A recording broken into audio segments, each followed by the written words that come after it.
experimental study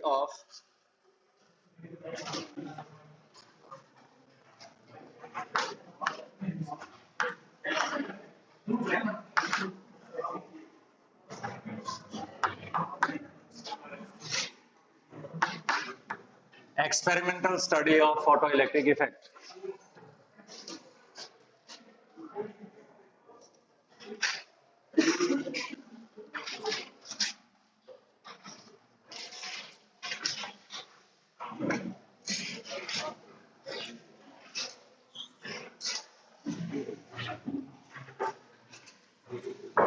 एक हमने evacuated tube Lee, almost evacuated tube Lee,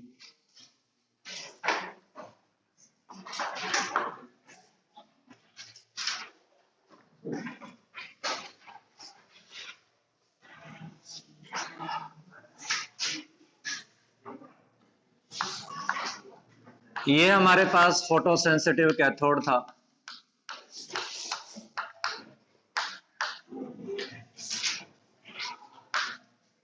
photo sensitive cathode,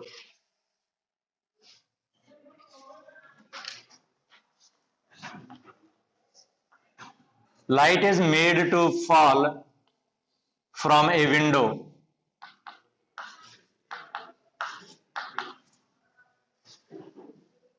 through a quartz window.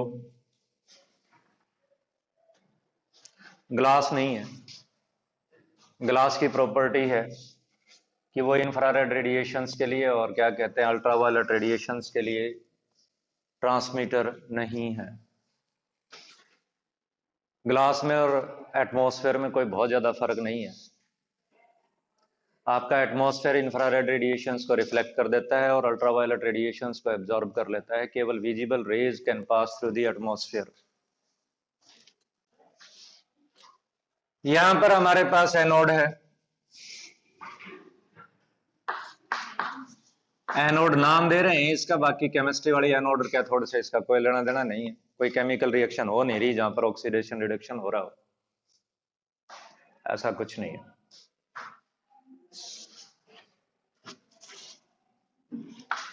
इसके series में एक micro ammeter जोड़ा, parallel में एक वोल्ट मीटर जोड़ा,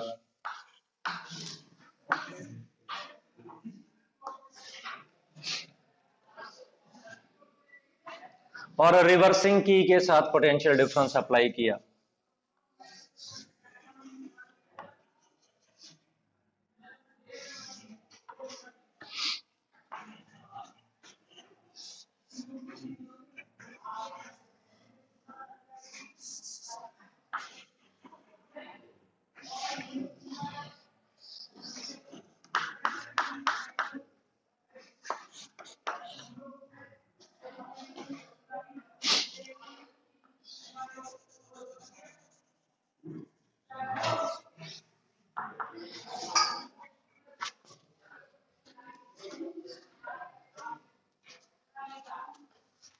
ये मैंने रिवर्सिंग की लगा दी। एक इस तरह का अरेंजमेंट होता है हमारे पास ऐसे,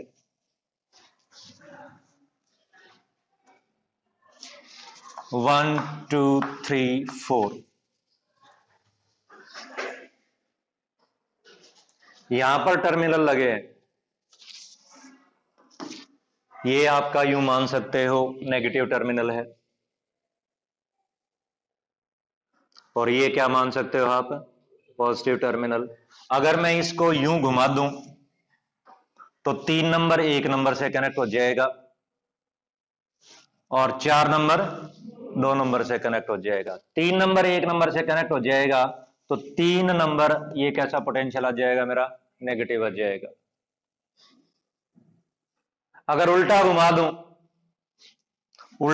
दूं तो 4 नंबर किससे कनेक्ट होगा, 1 से कनेक्ट होगा, और 3 नंबर किससे कनेक्ट हो जाएगा, 2 से कनेक्ट हो जाएगा। तो इस तरह से आपके पास इस की को क्या किया जा सकता है, रिवर्स किया जा सकता है।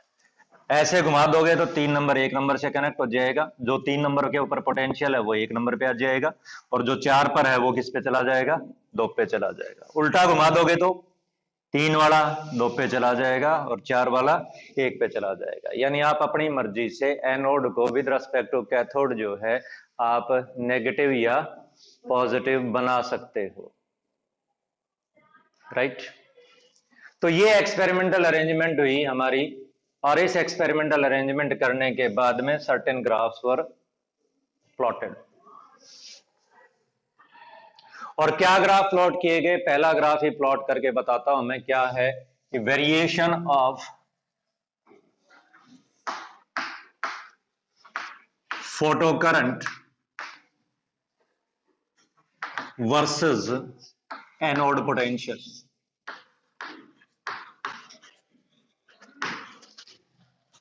Variation of photo current versus what, anode potential. More accuracy के लिए आप चाहो तो इसको यहां पर मैं क्या कर दूं, ग्राउंड कर दूं।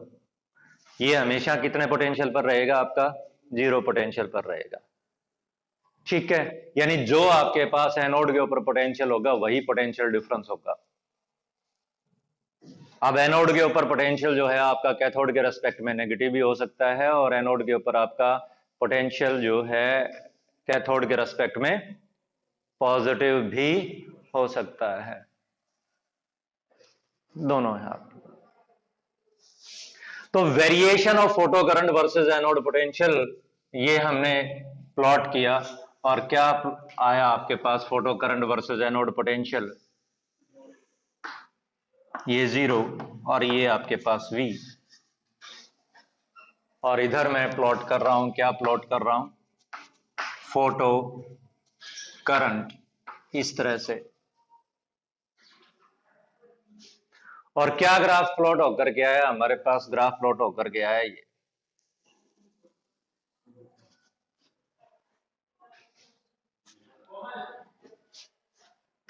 means when anode potential is increasing from 0 value the photo current slightly increases।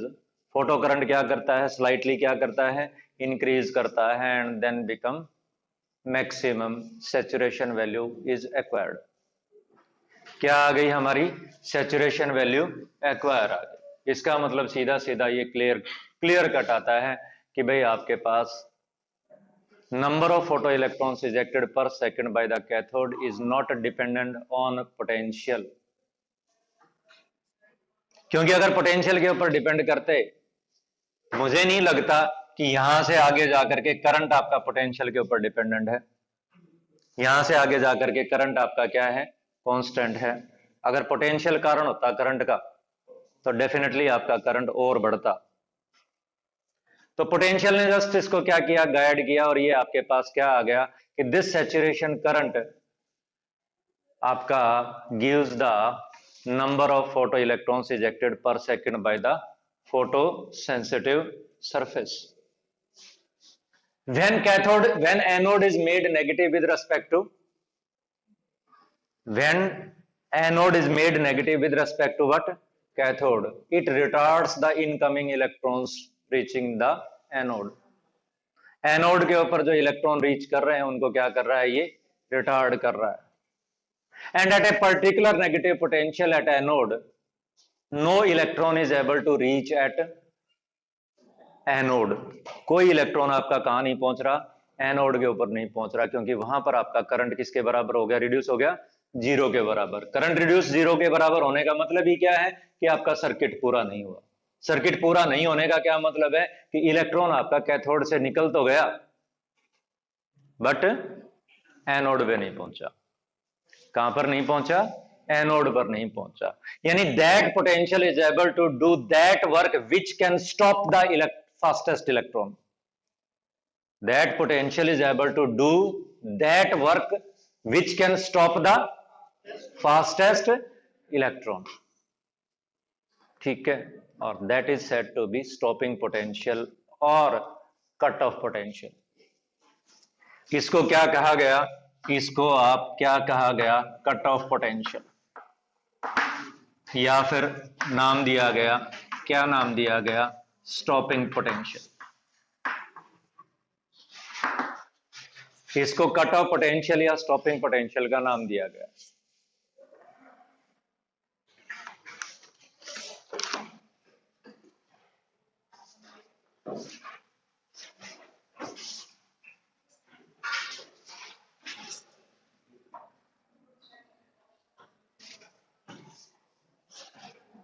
इस डायग्राम की इतनी जरूरत नहीं पड़ती, अगर आप फिर भी अगर आप इस डायग्राम को बनाते हैं तो आप अपनी बुक से बना लीजिएगा, यहां से स्टार्ट कर लीजिएगा from this graph.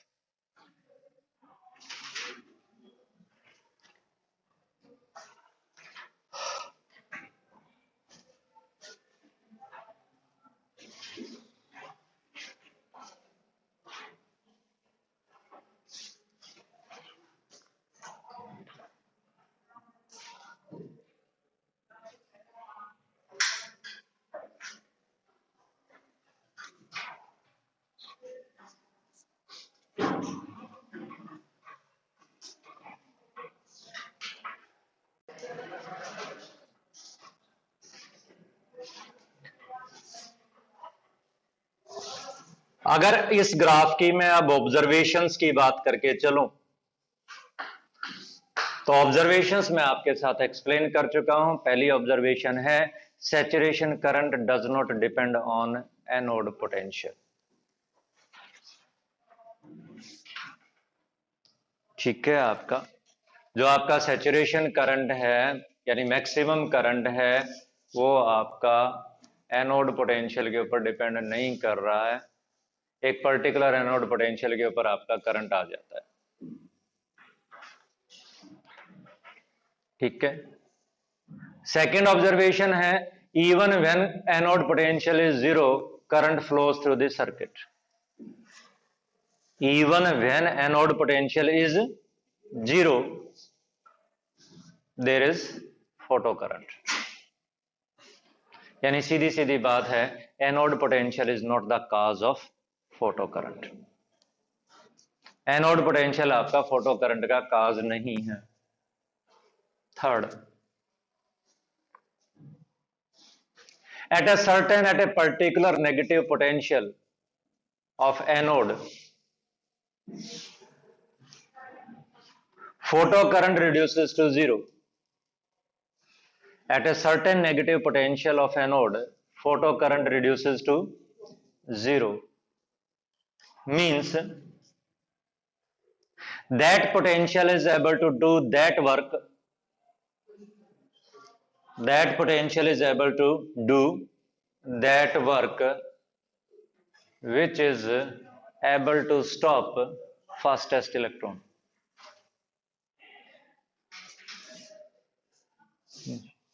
Means cutoff potential is measure of maximum kinetic energy of photoelectron ejected. Cutoff potential is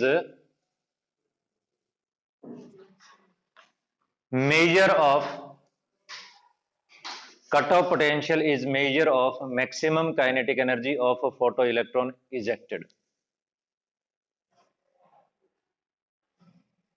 important चीज है।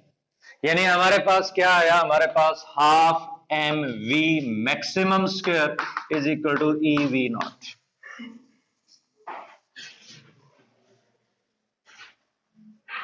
और एक और चीज है, ग्राफ का ये पोर्शन कहता है every electron is not possessing same kinetic energy. अगर सेम काइनेटिक एनर्जी होती तो एकदम से जाकर के कट ऑफ पोटेंशियल बन के आता, ग्रेजुअली आपका रिड्यूस नहीं करता current. Photo electrons does not possess same kinetic energy. उसके पीछे रीजन ये है कि आपका इलेक्ट्रॉन पता नहीं एटम की कौन सी शेल से बाहर निकला है। फोटो इलेक्ट्रिक इफेक्ट में आपका सीधा सीधा ये है कि फोटो इलेक्ट्रिक इफेक्ट में आपके इलेक्ट्रॉन कौन से शेल से बाहर निकला है कुछ नहीं पता। जिस शेल के इलेक्ट्रॉन को जाकर के फोटोन टकरा जाएगा वो डिपेंड करता है कि अगर आपके पास उस फोटोन की एनर्जी उस पर्टिकुलर इलेक्ट्रॉन की बाइंडिंग एनर्जी से ज्यादा होगी तो उस इलेक्ट्रॉन को बाहर ले आएगा, नहीं तो नहीं ला पाएगा। After that, one more graph was plotted. यहां से ये चीजें कैलकुलेट करने के बाद में फिर दूसरा ग्राफ प्लॉट किया गया। और क्या दूसरा ग्राफ प्लॉट किया गया,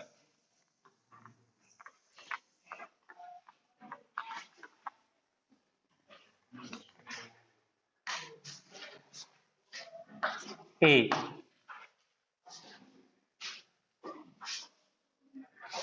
एक और ग्राफ प्लॉट किया गया,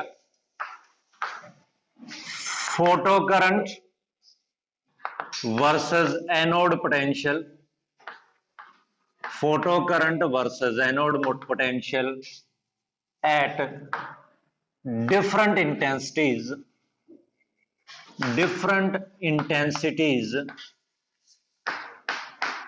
at different intensities, same frequency.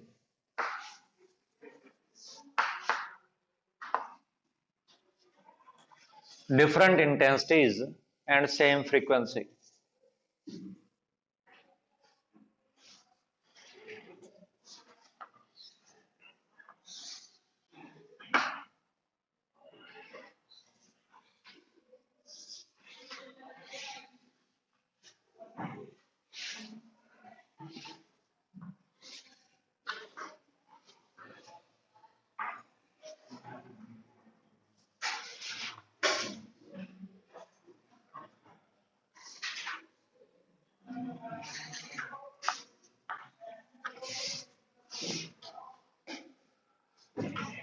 This is intensity I1, this is I2, this is I3.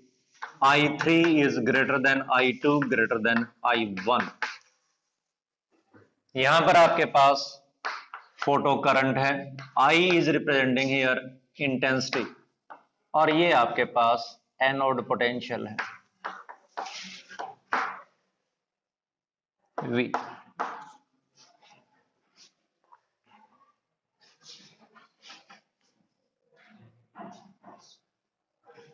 These graphs suggest that what are the observations?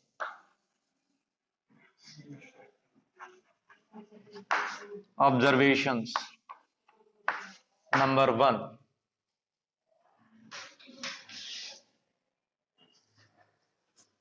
Cutoff potential does not depend on intensity. Observation कहती है जो मेरा cut off potential है that does not depend on intensity.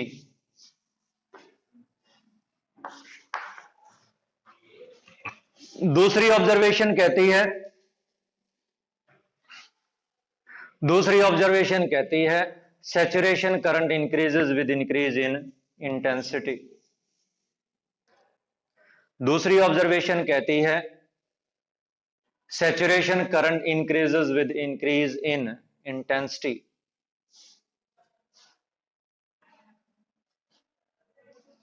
From these two observations we can make two conclusions. इन दो observation से हम दो conclusions बना सकते हैं. Maximum kinetic energy of photo electron depends on cutoff potential, and cutoff potential does not depend on intensity. Means the first conclusion that we can make is the maximum kinetic energy of photoelectron does not depend on intensity of incident light. Maximum kinetic energy of photoelectron ejected does not depend on intensity of incident light.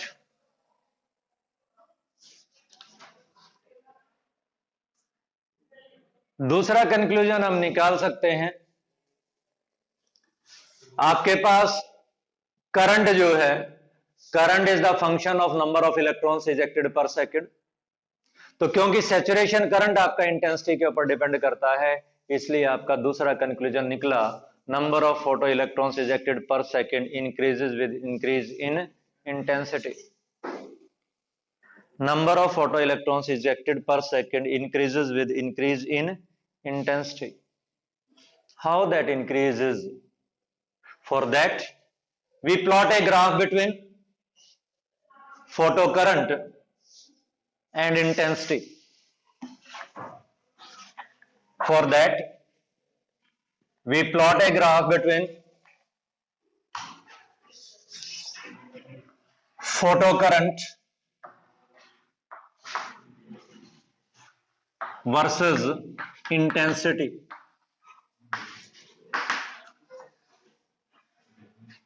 Intensity और ये हमारे पास photo current.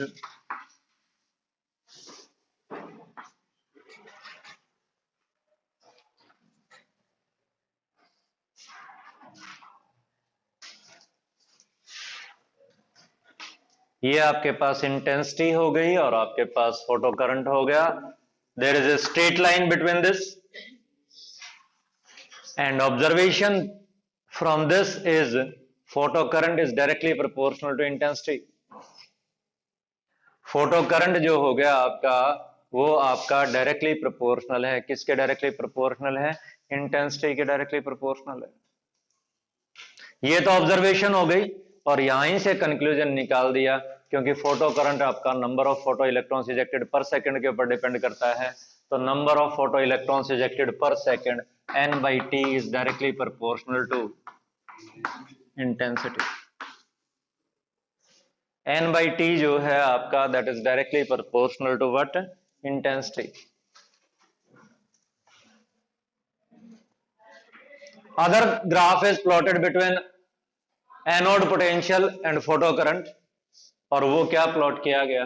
Photo current versus anode potential at different frequencies, same intensity.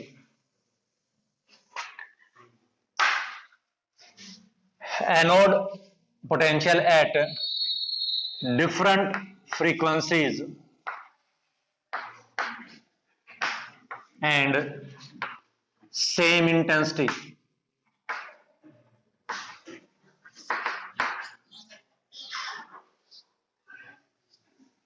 Different frequencies at same intensity.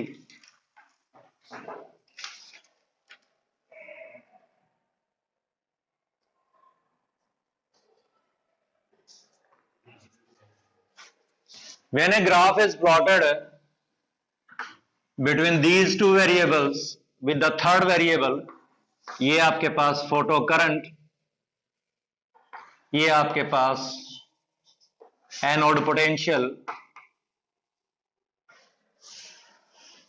Now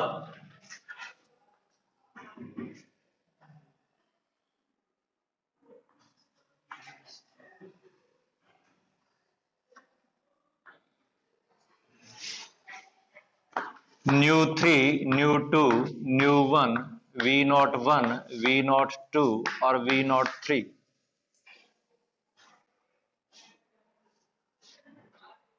ध्यान रखना, इस जगह पर तीनों curves की स्लोप जीरो नजर आनी चाहिए, क्योंकि तीनों फ्रीक्वेंसीज पर सैचुरेशन करंट आ रहा है। और सैचुरेशन करंट का मतलब यही है कि वहां पर आपके पास स्लोप कितनी नजर आनी चाहिए? जीरो नजर आनी चाहिए। तोते किसी चूंच मत बढ़ा देना।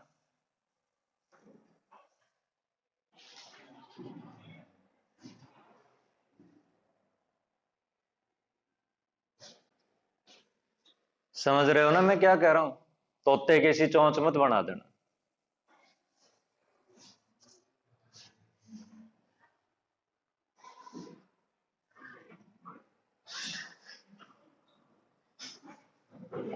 यहां से आपके पास उसी तरह से ऑब्जर्वेशन आई,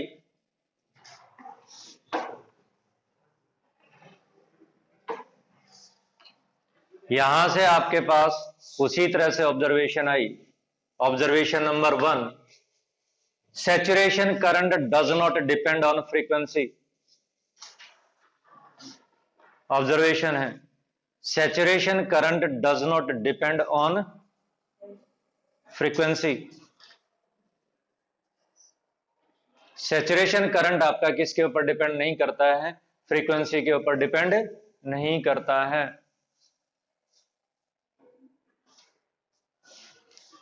दूसरी ऑब्जर्वेशन, कट ऑफ पोटेंशियल। आपने ऑलरेडी कह रखा है cut off potential is negative potential,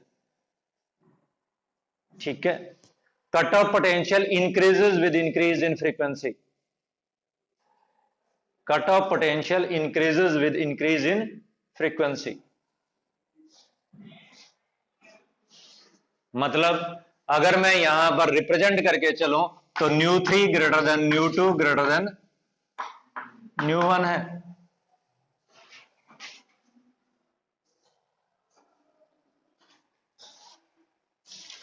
From these two observations you can make conclusions, and then conclusion number 1 is, what was the first observation? Photo current does not depend upon frequency. इसका conclusion निकला, number of photo electrons ejected per second does not depend on frequency. Number of photo electrons ejected per second does not depend on frequency.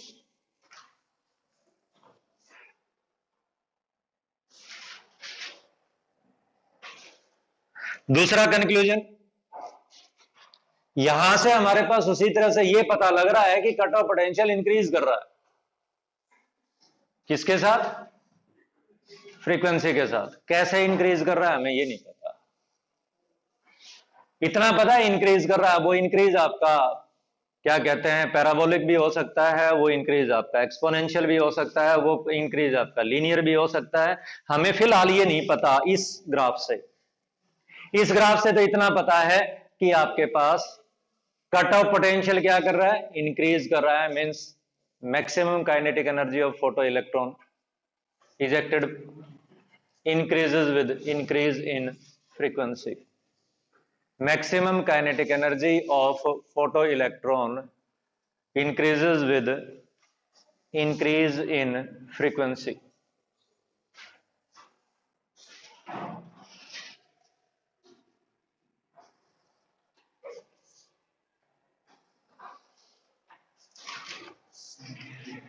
Increases with increase in frequency. Maximum kinetic energy of photoelectron ejected increases with increase in frequency. अब ये पता करने के लिए कि भाई किस तरह से आपके पास मैक्सिमम काइनेटिक एनर्जी इंक्रीज करती है, किसके साथ? फ्रीक्वेंसी के साथ। तो ग्राफ प्लॉट किया गया फ्रीक्वेंसी के साथ, किसका? Kinetic energy of photo electron का, या फिर कट ऑफ पोटेंशियल का फ्रीक्वेंसी के साथ। तो पहले प्लॉट करते हैं cut off potential versus frequency.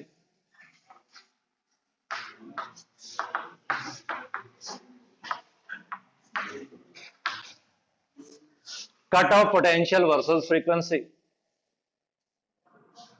Cut off potential versus frequency.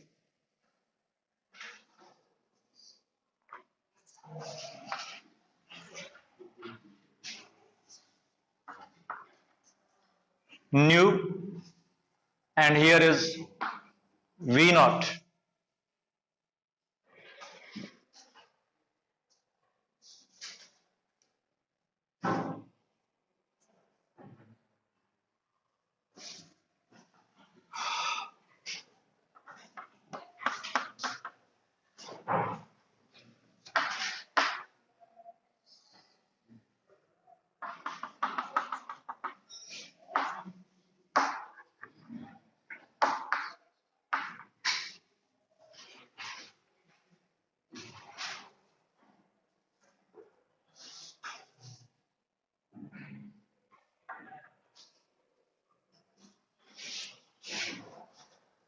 This is nu naught for A and this is nu naught for B.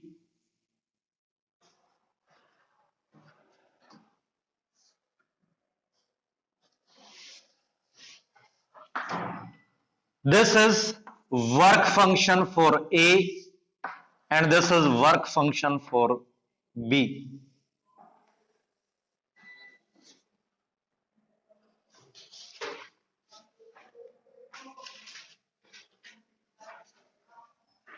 What is the significance of this graph?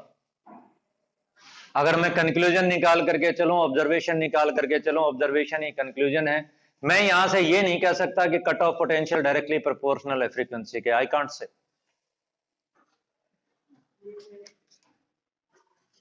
या कह सकता हूं linear है। Mathematics के student हो आप, क्या है ये? लीनियर है। This is not directly proportional, जो कि आप आमतौर पर पढ़ लेते हो कि आपका क्या कहते हैं, kinetic energy of photo electron is directly proportional to frequency. तो उस चीज को आप ब्रश अप कर लीजिएगा, उस चीज को आप चेंज कर लीजिएगा। काइनेटिक एनर्जी या इस पर्टिकुलर ग्राफ में अगर मैं आपको बोलूं पहले, तो इस पर्टिकुलर ग्राफ में आपके पास हो गया cut off potential increases linearly with frequency after a certain frequency. Cut off potential increases linearly with cutoff potential increases linearly with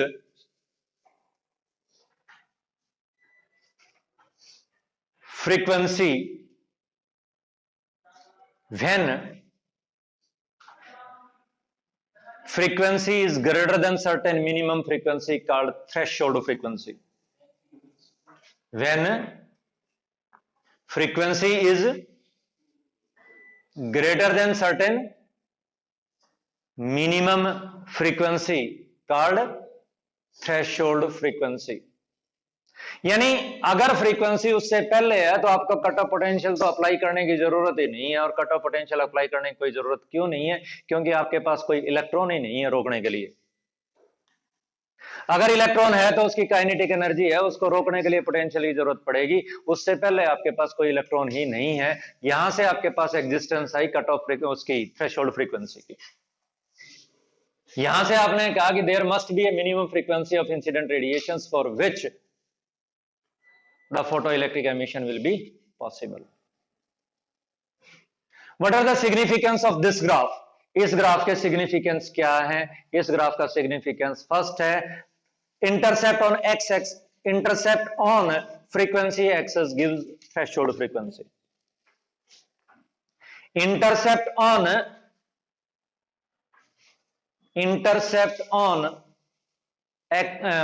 frequency axis, intercept on frequency axis, intercept on frequency axis gives threshold frequency.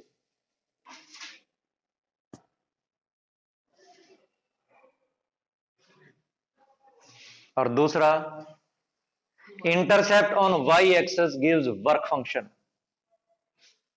Intercept on Y axis आपको क्या देते हैं? Work function देता है। Intercept on Y axis आपको क्या देता है? वर्क फंक्शन देता है। Slope is h, slope is h। Slope क्या है आपका? h है।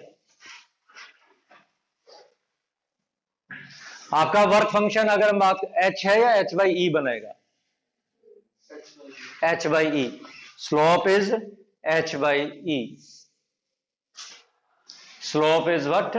h by E.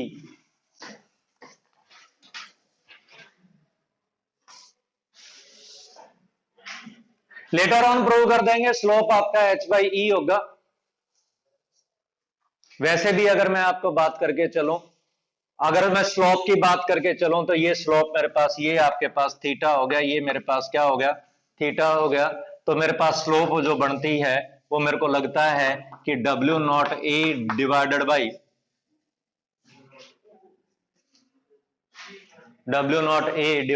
By new not a बनती है। W not a divided by, अब W नॉट के यूनिट्स क्या होंगे? वोल्ट के तो होंगे भाई, क्योंकि वाई एक्सिस के ऊपर मैंने क्या प्लॉट किया है? कट ऑफ पोटेंशियल प्लॉट किया है। तो कट ऑफ पोटेंशियल प्लॉट किया है तो आपके पास W नॉट के यूनिट्स क्या होंगे? क्या होंगे? वोल्ट के। वोल्ट दैट इज जूल पर coulomb, volt that is joule पर, और न्यू नॉट फ्रीक्वेंसी है, ऊपर जाकर के टाइम हो गया joule second. Joule second is the unit of h and coulomb is the unit of charge. तो ये आपके पास h बाई ई बनेगा। यानी यहां पर मेरे पास जो वर्क फंक्शन आया है वो बेटा इलेक्ट्रॉन वोल्ट में आएगा।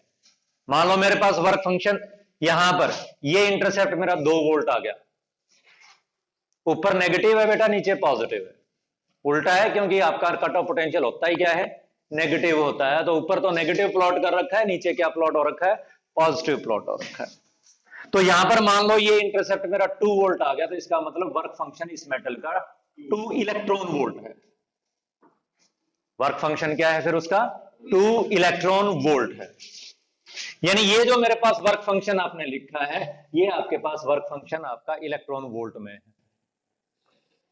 ठीक है, ये भी आपका किस में है? इलेक्ट्रॉन वोल्ट में है। और ये आपका फिगर क्लियर कह रहा है कि मेटल ए है, मेटल बी है, तो आपके पास दोनों के लिए क्योंकि स्लोप h बाई ई आनी है, तो कोई सी भी मेटल के लिए प्लॉट करके देख लो, एक ही ग्राफ में अगर डिफरेंट मेटल्स के लिए प्लॉट करके चलोगे, then the lines will be parallel with each other, क्योंकि स्लोप बराबर है, क्योंकि स्लोप क्या है, बराबर है।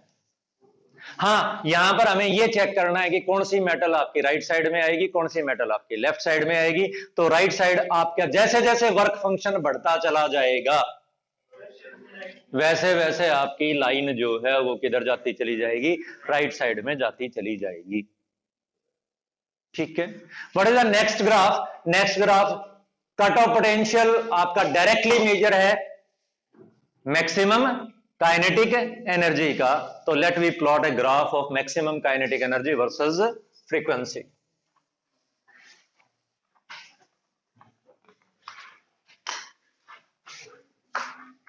Maximum kinetic energy of photo electron versus frequency. Maximum kinetic energy of photo electrons versus frequency of incident radiations। Graph बेटा same आएगा, we have same graph because cut off potential और आपका काइनेटिक एनर्जी बिल्कुल एक दूसरे के directly proportional है। फर्क ये है कि कांस्टेंट्स बदल गए तो स्लोप बदल गई, काइनेटिक एनर्जी स्लोप बदल गई बस आपकी। ये अभी भी न्यू नॉट है और नहीं प्लॉट कर रहा, मैं एक ही मेटल के लिए प्लॉट कर रहा हूं। तो ये मेरे पास आ गई,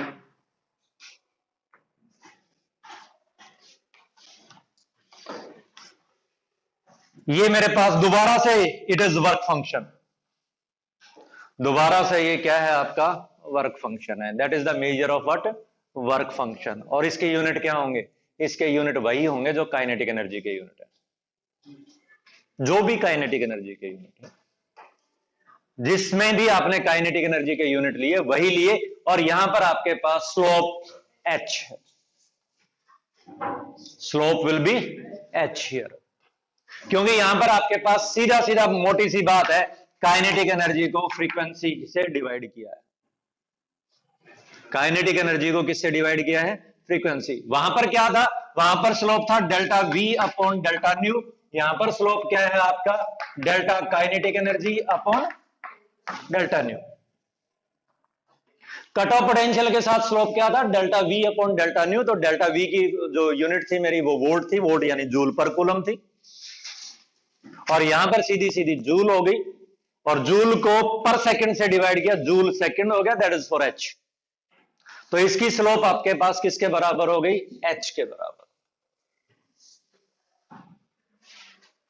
एक और ग्राफ प्लॉट करके चलो, let we plot another graph. अगर कोई मुझे ये कह दे कि भाई ग्राफ प्लॉट करो किसका, फोटो करंट का फ्रीक्वेंसी के साथ, तो कैसे ग्राफ प्लॉट करो? माइंड में बिठाइए, मैं प्लॉट कर रहा हूं, आप माइंड में बिठाइए कि भाई क्या कहते हैं, क्या हो सकता है, मैं प्लॉट कर रहा हूं। और जिस जिसको समझ में आता है प्लीज रेज योर हैंड। मैं ग्राफ प्लॉट कर रहा हूं। वैसे आपको पता है कि photo current does not depend on frequency, तो मैं फोटो करंट का ग्राफ प्लॉट कर रहा हूं, photo current versus frequency, photo current versus frequency. और छोटी छोटी चीजें हैं, माइन्यूट चीजें हैं, जो फिजिक्स को बड़ा इजी बनाती हैं, अंडरस्टैंडिंग बनाती हैं।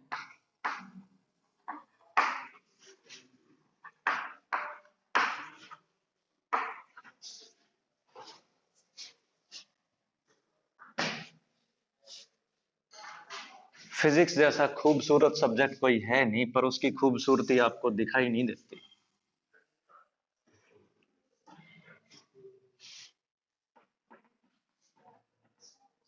यानी मैंने ये जो ग्राफ प्लॉट किया है, ये जो मैंने ग्राफ प्लॉट किया है, ये मैंने थोड़ा सा हट करके स्टार्ट किया। हाँ, अगर frequency less than new not है तब तक तो करंट आएगा ही नहीं। अगर frequency less than frequency new not है तो करंट आएगा ही नहीं, उसके बाद शुरू होगा। ठीक है, यानी स्टार्टिंग से मैं इसका ग्राफ प्लॉट नहीं कर सकता, यहां से मैं इसका ग्राफ प्लॉट नहीं कर सकता। इसी तरह से अगर मैं ग्राफ प्लॉट करके चलो, किसका ग्राफ प्लॉट करके चलो, काइनेटिक एनर्जी वर्सेस इंटेंसिटी का एट ए सुटेबल फ्रीक्वेंसी, तो कैसा ग्राफ आएगा? तो कैसा ग्राफ आएगा? ऐसा ही आएगा, या फिर उसको मैं जीरो से स्टार्ट करता हूं? Not start from zero, leave zero, बस लीव जीरो, टच नहीं होना चाहिए वर्टिकल एक्सिस के साथ, क्योंकि वर्टिकल एक्सिस पर तो आपकी इंटेंसिटी जीरो है। वर्टिकल एक्सिस के ऊपर तो इंटेंसिटी किसके बराबर है? जीरो के बराबर है। जब लाइट ही नहीं है तो करंट कहां से आ जाएगा? जब लाइट ही नहीं है तो करंट कहां से आ जाएगा? इसलिए आपका वो ग्राफ आपका जीरो के साथ टच नहीं होगा, यानी इंटेंसिटी का जीरो कोऑर्डिनेट ग्राफ में नहीं आना चाहिए।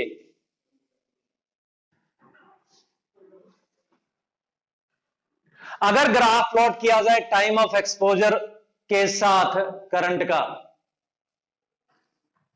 किसके साथ? टाइम ऑफ एक्सपोजर के साथ क्या है? करंट का, तो हम कुछ इस तरह का ग्राफ प्लॉट कर सकते हैं टी, और ये दोबारा से फोटो करंट, और ये ग्राफ आपका कुछ इस तरह से।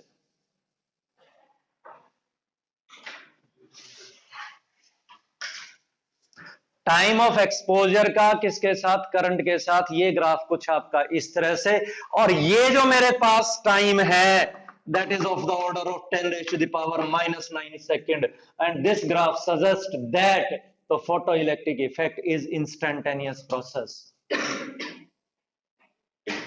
10 raised to the power minus 9 second का टाइम लैग है केवल। 10 raise to the power minus 9 second के अंदर आपका करंट जो है वो सैचुरेशन वैल्यू एक्वायर कर लेगा, यानी आपके पास ऑलमोस्ट इंस्टेंटेनियस है। जैसे ही आपके पास लाइट फोटोसेंसिटिव सरफेस के ऊपर गिरेगी, वैसे ही आपके पास इलेक्ट्रॉन जो है वो आपका इजेक्ट आउट हो जाएगा। तो ये आपका सर्टेन डिफरेंट ग्राफ्स मैंने आपके लिए प्लॉट किए। अब मैं डिस्कस करता हूं कि इन ऑब्जर्वेशंस को बाद में फिर आइंस्टाइन की थ्योरी से किस तरह से एक्सप्लेन किया गया, यानी एक्सप्लेन करना क्या है। एक्सप्लेन करना क्या है? एक्सप्लेन करना है, पहली चीज ये एक्सप्लेन करनी है कि काइनेटिक एनर्जी फ्रीक्वेंसी के ऊपर डिपेंड करती है, इंटेंसिटी के ऊपर डिपेंड नहीं करती। दूसरी चीज एक्सप्लेन करनी है, number of photo electrons ejected per second intensity के ऊपर डिपेंड करता है, फ्रीक्वेंसी के ऊपर डिपेंड नहीं करता। तीसरी चीज क्या करनी है कि ये आपका ऑलमोस्ट इंस्टेंटेनियस प्रोसेस है। चौथी चीज क्या करनी है? Exist of threshold frequency, existence of threshold frequency. तो to explain photo electric effect, to explain photo electric effect आपका आइंस्टीन ने यूज किया प्लैंक्स क्वांटम थ्योरी को। आइंस्टीन ने किसको यूज किया? प्लैंक्स क्वांटम थ्योरी को यूज किया। उसने हाइजन की थ्योरी अज्यूम नहीं की, उसने वो न्यूटन के साथ गया, प्लैंक्स क्वांटम के अनुसार गया। उसने कहा कि भाई हमारे पास एनर्जी जो है that is not in form of wave, वो पोस्टुलेट हटा करके उसने माना कि energy is in terms of particles. ठीक है, and those particles are said to be photon, and energy of each photon is given by H nu और H C by lambda. H C by lambda कह लीजिएगा या फिर H new कह लीजिएगा। उसने कहा the energy of photon, there is elastic collision between photon and electron. पहला उसने ये कहा, elastic collision between photon and electron. Elastic collision कहते हैं इंस्टेंटेनियस प्रोसेस डिफाइंड। क्योंकि अगर आपके पास इलास्टिक कोलिजन है तो इलास्टिक कोलिजन वही होगा जिसमें आपके पास आपका क्या कहते हैं, टाइम ऑफ इंपैक्ट ना के बराबर होगा। There is elastic collision. फिर दूसरा यही कि भाई आपके पास उसने इलास्टिक कोलिजन कहा तो मोटी सी बात है कि जो जब फोटोन किसी इलेक्ट्रॉन को जाकर के टकराएगा तो ही बाहर निकलेगा, वैसे कोई चक्कर नहीं है कि भाई बल्क हीट हो गया और उसकी वजह से बाहर निकला हो ना, वो डायरेक्ट जाकर के उसको कोलाइड करेगा तब जाकर के इलेक्ट्रॉन क्या कर सकता है, बाहर आपका निकल सकता है। तो उसने कहा there is elastic collision between photon and electron and energy of photon is utilized in 2 ways. Photon की एनर्जी जो है that is utilized in 2 ways. One, a part of it provides the energy equivalent to work function. A part of it provides energy equivalent to work function. What do you mean by work function? That is the energy needed to remove an electron. Yani a part of it is not, I will say that work function, a part of it will be utilized to pull the electron to the metal surface without imparting its kinetic energy, and rest will impart the kinetic energy. दो काम करेगी, उसको बाहर निकालेगी और बाहर निकाल करके क्या करेगी, काइनेटिक एनर्जी क्या कर देगी, प्रोवाइड कर देगी। तो सबसे ज्यादा काइनेटिक एनर्जी किसको प्रोवाइड करेगी, जिसका वर्क, जिस इलेक्ट्रॉन के लिए minimum amount of work required है, उसको सबसे ज्यादा काइनेटिक एनर्जी क्या करेगी, प्रोवाइड करेगी। तो क्या कहा उसने, उसने कहा मेरे पास H nu is equal to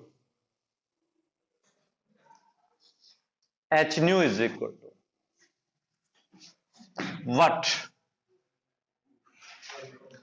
W plus half mv square.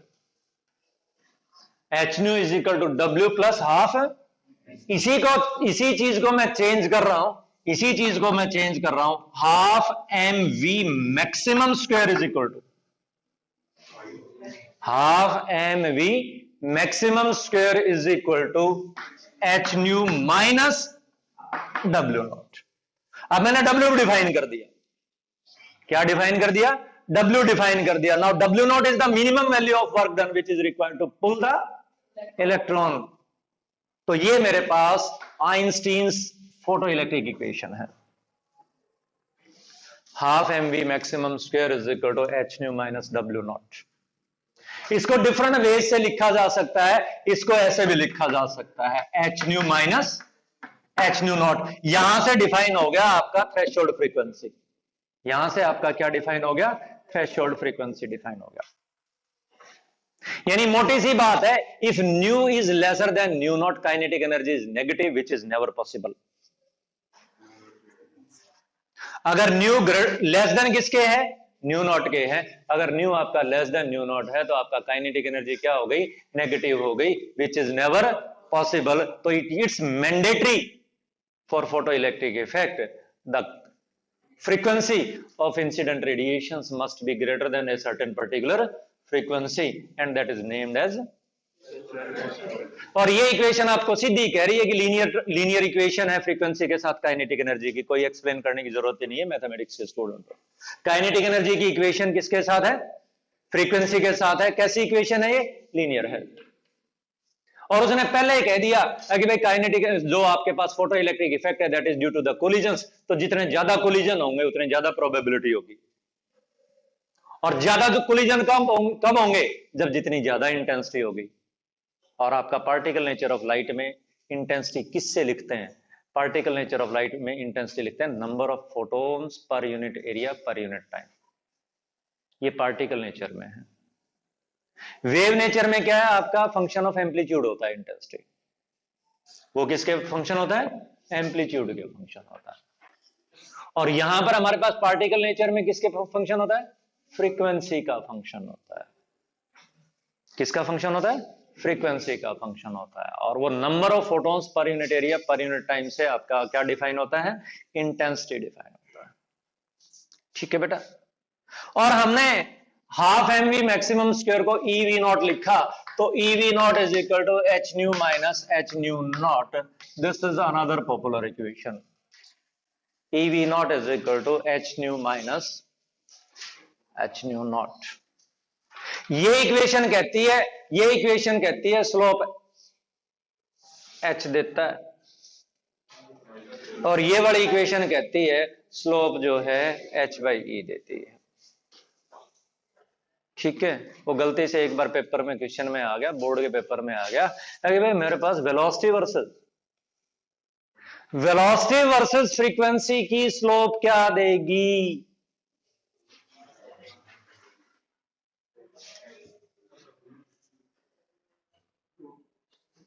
Velocity square की, velocity not velocity, velocity square versus frequency की स्लोप क्या देगी.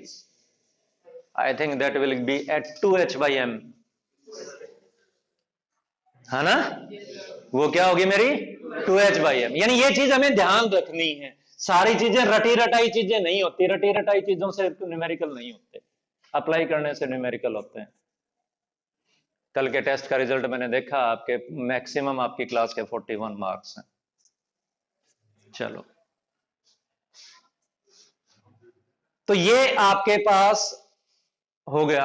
अब मैं एक छोटा सा न्यूमेरिकल में आपके साथ